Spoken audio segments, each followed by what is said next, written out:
Bienvenidos, ¿cómo están? Estamos a punto de terminar esta unidad número 3. Estamos felices de poder desarrollar estos temas tan importantes como los que hemos visto anteriormente. Y para el día de esta oportunidad te hemos separado pues el día de hoy un tema muy interesante que tiene que ver justamente sobre las sociedades, ¿no? Normalmente nosotros decimos si fundamos una sociedad anónima cerrada, una sociedad anónima abierta, o si fundamos una clase diferente, sociedad comercial, ¿qué puede ocurrir o qué puede pasar si más adelante surgen nuevas necesidades, nuevos desafíos, nuevos retos? Si más adelante necesito acondicionar, ¿no?, esa forma societaria a una nueva forma societaria. ¿Cómo podrías hacer, por ejemplo, si tú, para empezar tu vida comercial y económica, fundaste una sociedad anónima cerrada? Como tú sabes, no puedes vender las acciones al mercado bursátil.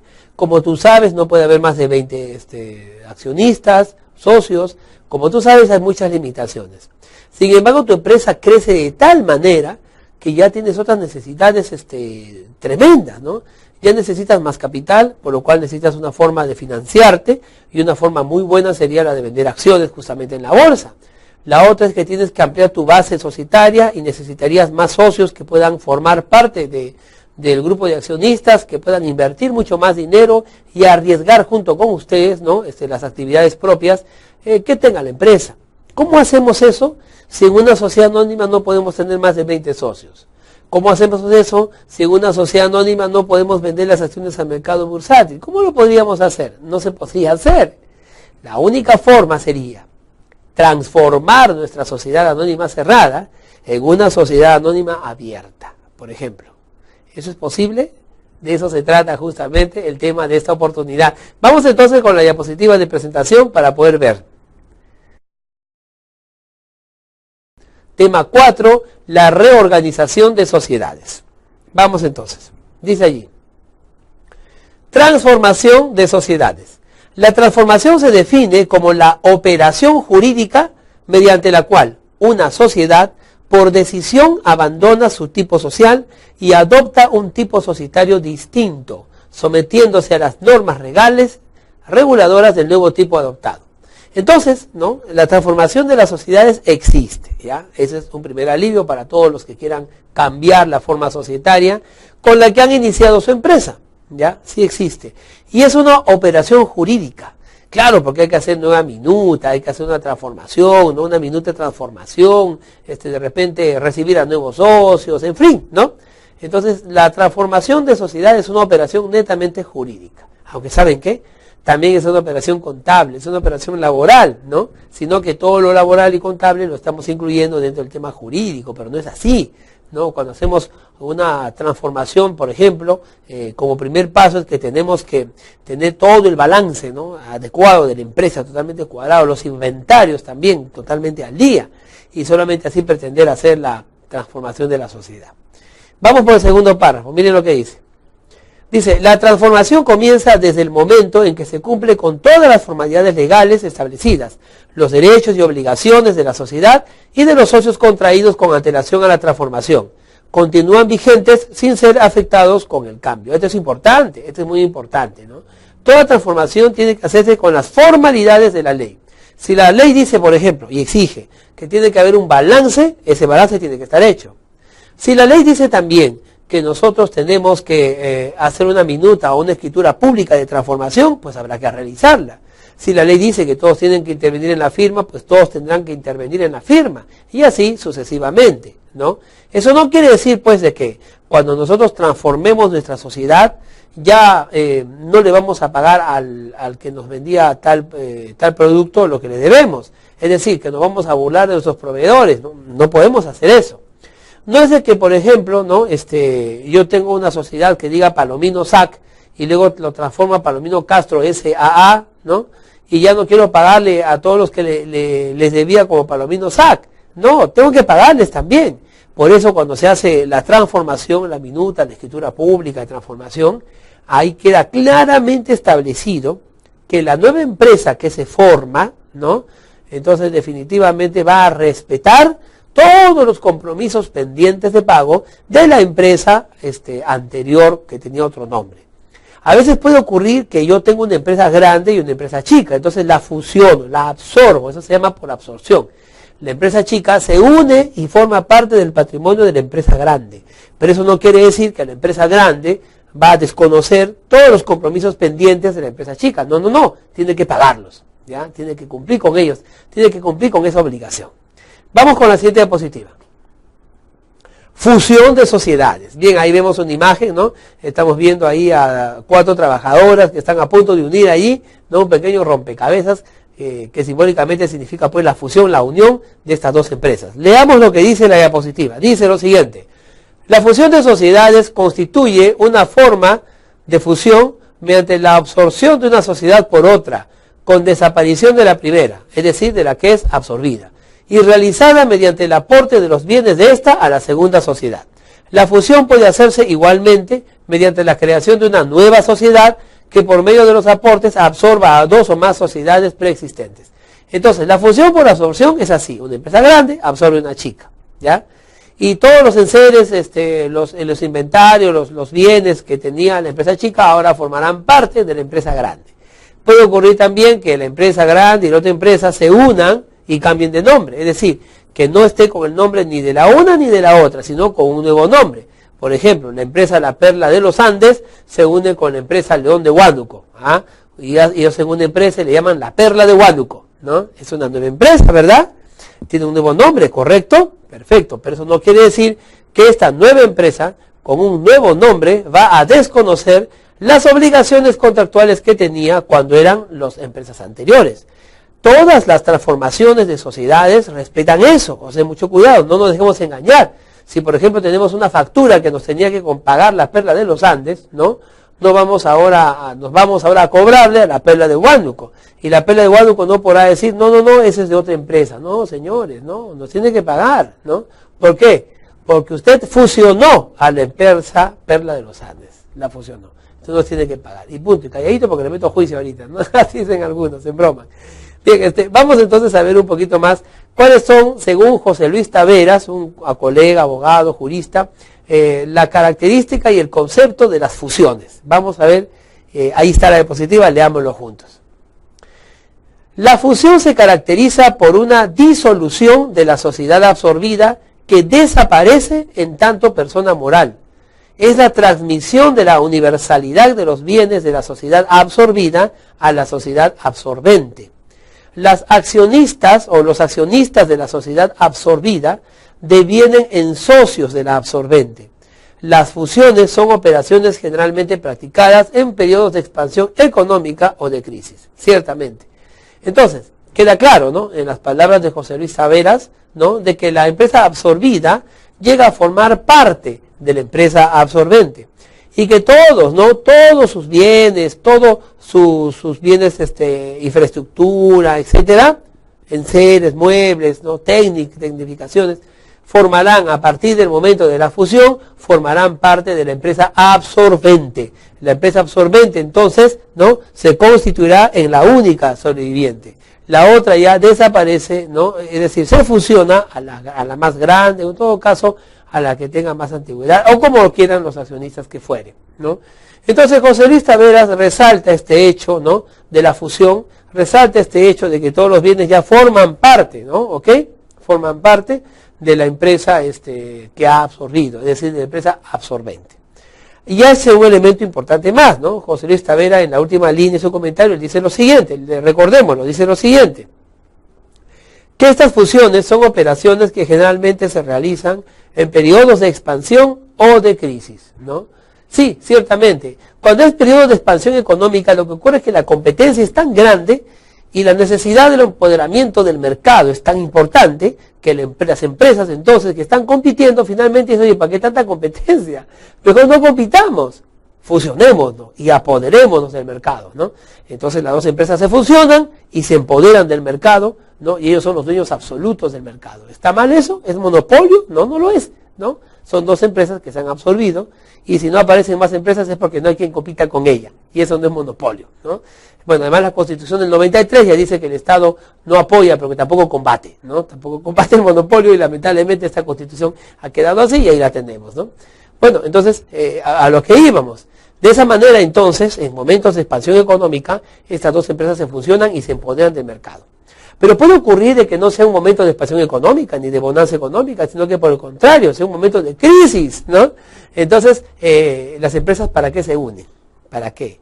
No, bueno, esta empresita no puede sostenerse sola, la otra se sostiene más o menos, pero ya la va a adoptar, ¿no? Nosotros le llamamos esa chanza de broma adopciones de empresas, ¿no? Entonces la fusiona vía absorción. Dice, tú eres mía, pum, la hace suya, entonces ya la empresa es una sola, ¿no? Y todos los costos ya se fusiona a una sola, ya no se evitan gastos, etcétera, etcétera, ¿no? Entonces, en tiempo de crisis o en tiempo de bonanza económica ocurren las fusiones, así que no nos sorprendamos de que en una situación o en la otra las empresas se fusionan. Seguimos. Aparte de la fusión tenemos la escisión, ¿no? La escisión, que es más o menos contrario a la fusión. Veamos juntos. Dice lo siguiente.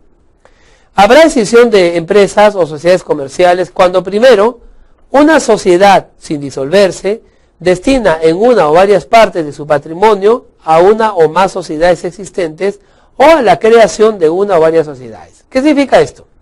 Significa que una sociedad comercial, por ejemplo, ¿no? Que le va muy bien, finalmente dice, ya, perfecto, entonces yo tengo 10 carros y 10 locales. 2 carros y 2 locales voy a dar para formar otra empresa, ¿no? Esa es escisión. Por supuesto, eso también es una forma de creación de empresas, ¿no? Yo empresa, escisiono una parte y creo otra, ¿no? Entonces, esa es una forma de transformación de sociedades, ¿no? ¿Qué más dice? Una sociedad se disuelve sin liquidarse, dividiendo su patrimonio en empresa en 2 o más partes, que se entregan al patrimonio de otras sociedades existentes o que se destinen a la creación de nuevas sociedades, ¿ya? Miren, ojo, es importante resaltar lo siguiente. Tanto el que demos nuestros bienes o que aportemos puede ser, uno, a otra empresa que ya exista, o, en todo caso, a una empresa que no existe, pero que vamos a hacer que exista. O sea, vamos a crear una nueva empresa. Ya, miren, esto es importante entenderlo, ¿no? De manera que la escisión, o sea, el dividirme, ¿no? Así como hacen las células unicelulares, ¿no? Que se dividen entre ellos y se multiplican. Esa es una forma también de transformación de sociedades. Y también es una forma de apoderarnos del mercado, por supuesto, ¿no? ¿Acaso no sabes que hay empresas que se dedican a una cosa, otra cosa, ¿no? En su rubro, por supuesto, en su línea. Y a veces hasta fuera de su línea, ¿no? Comienza, por ejemplo, la empresa de champú comienza a vender jabón. Y luego el jabón comienza a vender, ¿qué digo? Pues toallas, ¿no? ¿Qué tiene que ser vendiendo toallas? Pero todo para el baño, todo para el baño, dicen, ¿no? Entonces, eso, por ejemplo, es una forma de crear empresas, ¿no? La escisión. Tenemos entonces la fusión y tenemos la escisión. Seguimos. Tenemos el tema de las sucursales de sociedades extranjeras. Eso también es muy interesante. Dice, las sociedades extranjeras son grupos o sucursales que ejercen el comercio dentro del territorio nacional, sujetándose a las prescripciones del Código de Comercio y a los tribunales de la nación sobre su creación, establecimiento y operaciones mercantiles. Deben acreditarse para ser inscritas en el registro público de comercio, para quedar legalmente constituidas y tener personalidad jurídica en el país. Una vez inscritas, las sociedades extranjeras pueden ejercer actividades de tipo comercial e instalarse en territorio nacional. Bueno, en este caso, por ejemplo, no estamos ante una transformación de sociedad. En realidad lo que tenemos es que una empresa del extranjero, ¿no?, abre una sucursal aquí. Y obviamente no es la misma empresa que viene y abre, ¿no?, un negocio, porque la central no está aquí. Pero sí esa empresa abre una sucursal que depende directamente de ella. No se está transformando, pero en todo caso se está acondicionando, ¿no? Por ejemplo, en Colombia hay una empresa que se llama Interhospitalaria Limitada, ¿no? Porque allá las formas, la ley societaria habla de las empresas limitadas. ¿Estamos? Perfecto. Acá nuestra ley habla de sociedad anónima cerrada, sociedad anónima abierta, SRL, comandita simple, sociedad civil, comandita por acciones, etcétera. No hay limitada. Bueno, hay limitada en empresa individual de responsabilidad limitada, pero en todo caso el término limitada expresa que va a responder esa empresa por las deudas con su capital, ¿verdad? Muy bien, eso es fácil de entender. El hecho es de que cuando abren una sucursal, la abren de esta manera: Interhospitalaria Limitada _ sucursal Perú, ¿no? No hay SAC, no hay SA, no hay siglas, pero es sucursal Perú. Entonces, una empresa extranjera no se transforma, pero se acondiciona en la modalidad de sucursal. ¿Estamos? Muy bien. Entonces, eso también es lo que tenemos que tener en cuenta, ¿no? Vamos a ver un poquito más. Las inversiones extranjeras deberán registrarse ante la Comisión Nacional de Inversiones y Tecnologías Extranjeras, CONITE. Para tal efecto, se deberá presentar una solicitud adjuntando la siguiente documentación. Los aportes pueden ser en moneda libremente convertibles, aportes producto de la capitalización de obligaciones privadas con el exterior, aportes en bienes físicos o en bienes tangibles, aportes en contribuciones tecnológicas e intangibles, aportes en monedas nacional con derecho a giro por concepto de utilidades, dividendos, regalías u otro tipo de acreencias devengadas. No importa cómo, de esa manera podemos constituir también una sucursal. Bueno, ¿cómo extinguimos la sociedad? ¿No? Extinción de la sociedad. Veamos juntos, dice. Concluido el proceso de liquidación, es obligación de los liquidadores inscribir la extinción de la sociedad en los registros públicos mediante una solicitud en la cual se debe indicar la forma como se ha dividido el haber social, la distribución del remanente y las consignaciones efectuadas, acompañando la publicación del balance final de liquidación. Al momento de inscribir la extinción de la sociedad, se debe señalar el nombre y domicilio de la persona que custodiará los libros y la documentación social. De esta manera, ¿no? Estamos entendiendo el tema de la extinción. ¿Qué más tenemos? Seguimos, dice, derechos que la ley reconoce al inversionista extranjero. Cuán importante es tenerse en cuenta, especialmente con las sucursales. Leamos juntos, dice. Primero, un trato no discriminatorio frente al nacional. Segundo, una libre remesa de utilidades o dividendos.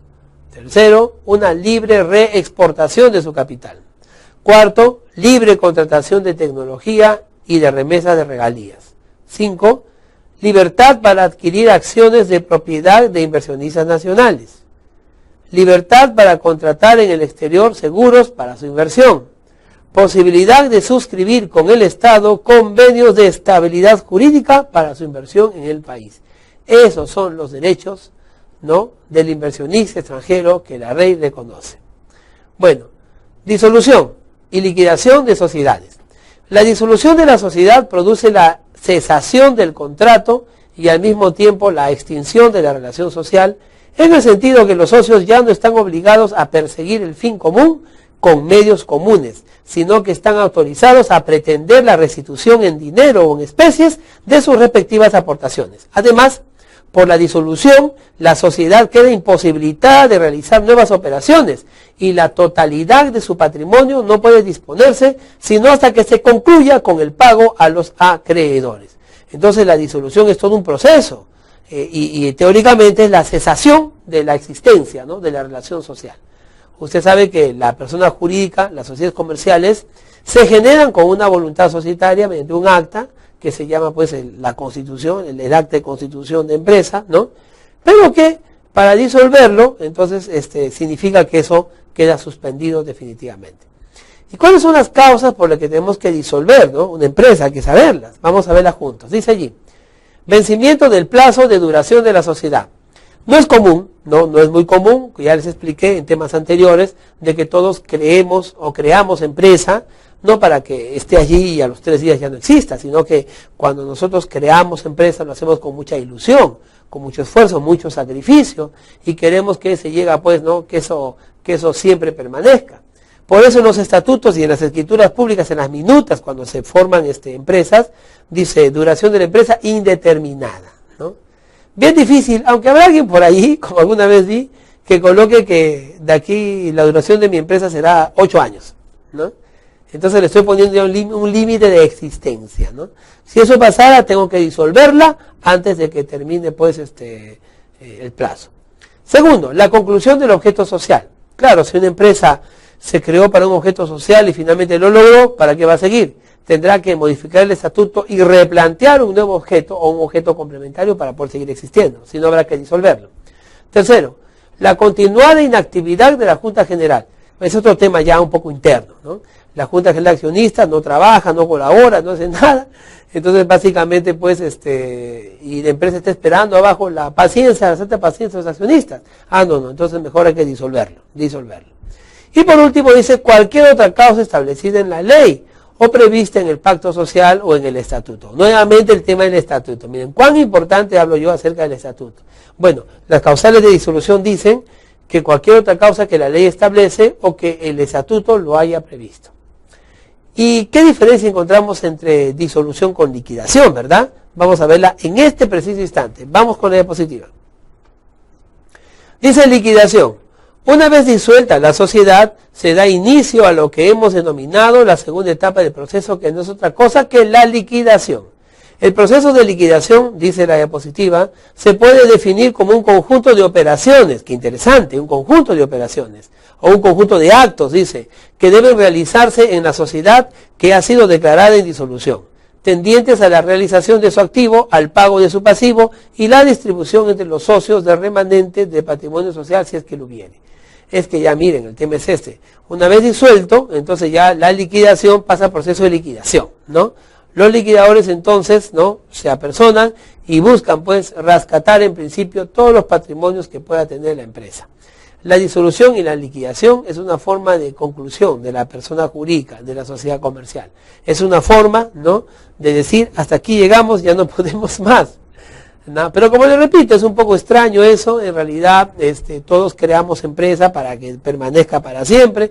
Lo dije en otra oportunidad, queremos pues de que esa empresa que hemos creado, ese negocito familiar, le siga a nuestros hijos y a nuestros nietos, porque eso les da seguridad, les da muchísima seguridad.